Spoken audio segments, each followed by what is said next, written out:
Today I'm back with some more Total War PHARAOH. Ramses is here on a chariot. He's got a nice blue and gold bow there. And today he's going to be facing off against the Hattusians. And we've got a little bit of a different army composition from Creative Assembly this time. Ramses is on a light bow chariot bodyguard. And for the rest of the build here, we've got some Sheridan axe bodyguards as a main line. These guys actually have a weapon switch, which is again something we know from Troy. Yeah, improved flanking attack here, cause fear. The formations is something I didn't really talk about in the last video because it's not something that I really used in many of my battles, but this is something that is a new feature here. Hopefully the stances actually are a little bit more impactful when the game goes live, because currently they didn't really do much. I mean, with this Sheridan Axe Bodyguard, for example, you can see you can have them hold, which makes them, supposedly better at holding positions. This give ground seems interesting. I'm not sure exactly when I would use it. Maybe if you're going for a heavy kite build, but they'll fight while pulling back. And then advance is sort of the opposite, right? Again, I didn't actually use any of these because I never really felt the need to use them or saw the use case for them.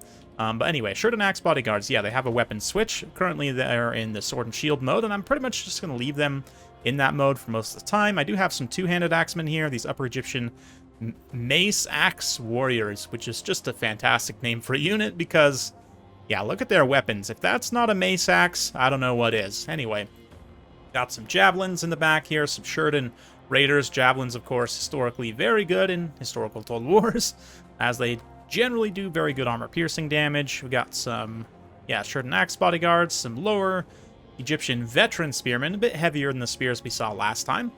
And then, of course, as I said, Ramses on the chariot, so we'll get to see some of that. Yeah, the chariots here, we've got the Hittite chariots for the opposite side. The Hattusians, obviously Hittites, and they're going to have these melee chariots, not bow chariots. But if we take a look at kind of the stat differences here, 75 armor, yeah, 65 charge bonus, 48 damage.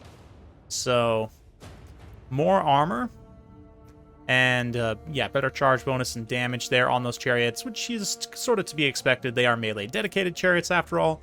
Also got some two-handed spears, some Hittite tribesmen, Hittite spearmen here, Hattusian swordsmen, some javelins as well, slingers, more spears, and a spear bodyguard with some more chariots out on this side. So let's get things rolling. The weather forecast today calls for rain currently, and will turn into a heavy thunderstorm later, which is going to more significantly impact, has the same reload time modifier and accuracy, but also impacts range and morale because, lightning is scary when you don't know about science.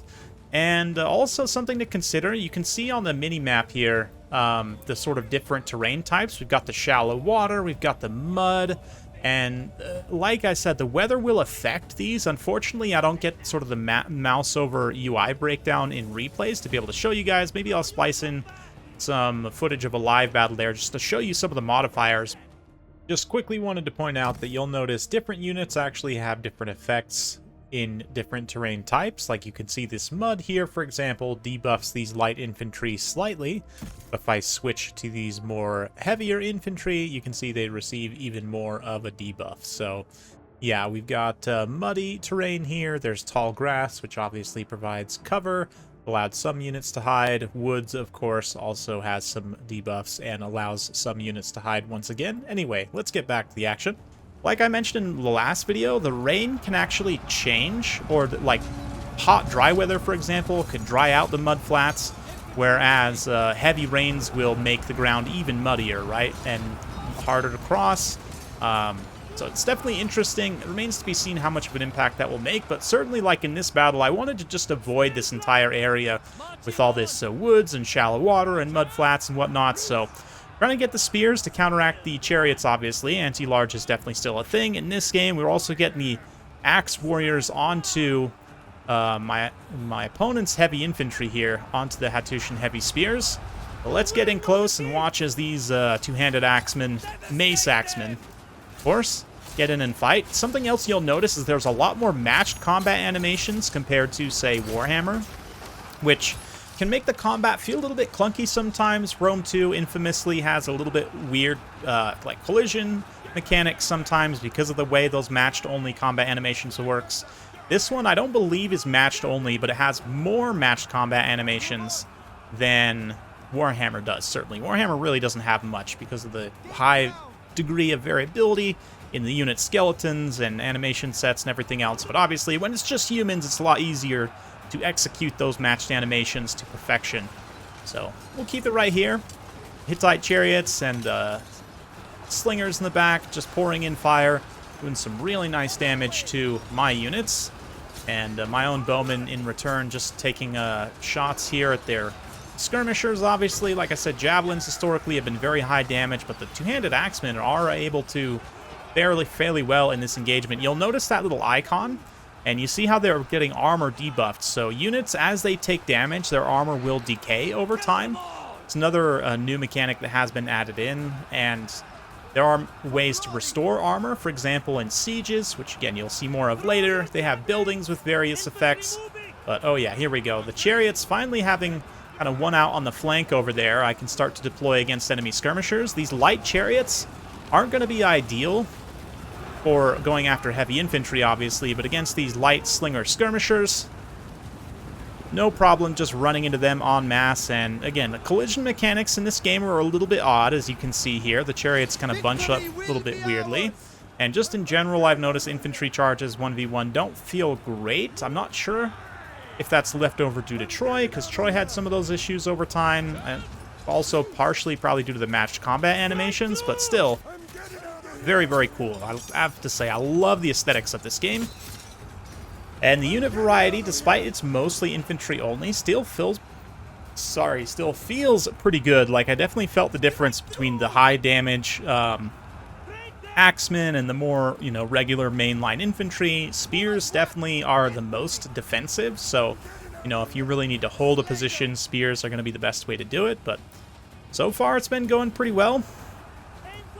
Chariot's doing a nice job cycle charging in various places, and yeah, now you can see the rain is getting even heavier. There you hear the lightning and see the effects going off. So if I bring up the unit card, you'll actually see this rain effect is active, and then it should transition over to the thunderstorm shortly. Yeah, in fact, I think it literally just now transitions into the thunderstorm.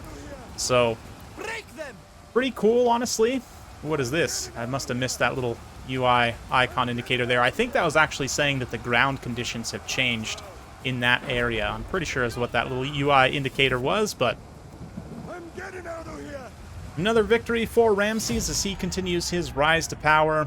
Very fun stuff. Again, it's a Total War game. I mean, it's not a lot that I don't expect. The new features are nice, don't get me wrong. They add a decent new element and layer of strategy, although I think that they could definitely take it up a notch in terms of having the effects being even more impactful. But it's fun. It's Total War, and I would be lying if I said I didn't enjoy playing these battles. So yeah, like I said, I really like these kind of high DPS flanker axemen. They both get in there and get some really nice damage done. Javelins also are able to accrue a lot of value throwing their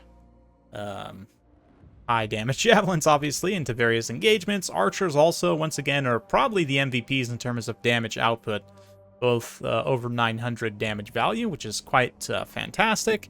Then again, spears are here mostly to be defensive. The swordsmen help on the attack, certainly.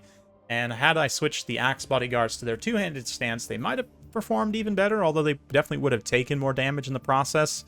Ramses, though, I mean, 205 kills, 36,000 damage dealt, 1695 on damage gold value. Chariots are definitely the powerhouse in this game. And the archer chariots seem less strong than the melee chariots. These ones, I mean, obviously it's the AI playing them. I was able to counteract them fairly well with the units that I had. So they didn't do that great, but even still, how well I was able to limit them. They still get a respectable amount of damage, certainly. The rest of the Hittite army is going to struggle. I do like these heavy Hittite skirmishers, but I like them so much, I decided to focus fire with all of my ranged units onto them so that they couldn't perform, because I just have that much respect for them. Anyway, yeah, that's my second battle in Total War PHARAOH. Yeah, the ground conditions is an interesting thing. Certainly, How much will it actually factor into your, day-to-day sort of experience playing the game, especially in campaign where you're going to be playing key specific battles, but probably auto-resolving a lot of stuff? I mean, I think most players auto-resolve like a 70 to 80% of their battles, to be honest. Maybe that changes in PHARAOH because battle experience is a little bit different for Warhammer, especially in aspect of sieges, which we'll be getting to next time. But for today, that's pretty much it. Continue to leave your feedback down in the comments below. I'll be reading it and responding when I can. I hope you guys enjoyed this. I know I sure did. If you do like this sort of content, be sure to like, subscribe, hit that bell notification button. Every time I upload a new video, you'll be notified. Thanks again. We'll see you next time.